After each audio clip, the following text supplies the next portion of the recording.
दासी नेम ख़बर अवांखे ॾियो पिया इतलात वारे वफ़ाक़ी वज़ीर अता तारड़ चयो आहे त इस्लामाबाद में अदालत जी पार्किंग में थियल धमाके जी रिथाबंदी अफ़गानिस्तान में थी।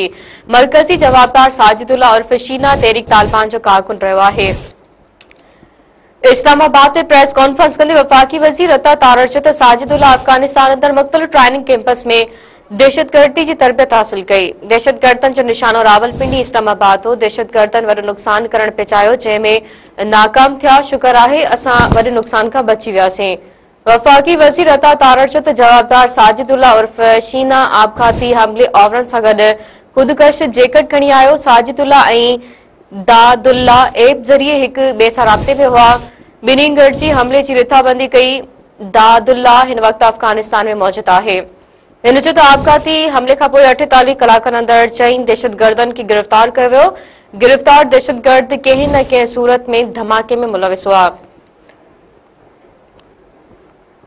नासिन हिकु भेरो ॿी रवां खे अहम ख़बर ॾियो पिया इतलात वारे वफ़ाक़ी वज़ीर अता तारड़ चयो आहे त इस्लामाबाद में अदालत जी पार्किंग में थियल धमाके जी रिथाबंदी अफ़गानिस्तान में थी।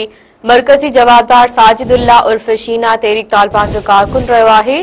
इस्लामाबाद में प्रेस कॉन्फ्रेंस कंदे वफ़ाक़ी वज़ीर अता तारड़ चयो त साजिदुल्ला अफ़गानिस्तान अंदर मुख़्तलिफ़ ट्रेनिंग कैंपस में दहशतगर्दी की तरबियत हासिल कई।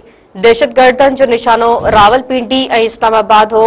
दहशतगर्दन वॾो नुक़सान करण पे चाहियो, जंहिंमें नाकाम थिया। शुक्र आहे असां वॾे नुक़सान खां बची वियासीं। वफ़ाक़ी वज़ीर अता तारड़ चयो त जवाबदार साजिदुल्ला उर्फ़ शीना आपघाती हमले आवरन सां गॾु ख़ुदकश जैकेट खणी आयो। साजिदुल्ला ऐं दादुल्ला ऐप ज़रिए हिक ॿिए सां राब्ते में हुआ। ॿिन्हिनि गॾिजी हमले जी रिथाबंदी कई। दादुल्ला हिन वक़्तु अफ़गानिस्तान में मौजूद आहे। हिन चयो त आपघाती हमले खां पोइ 48 कलाकनि अंदरि 4 दहशतगर्दनि खे गिरफ़्तार कयो वियो। गिरफ़्तार दहशतगर्द कंहिं न कंहिं सूरत में धमाके में मुलविस हुआ।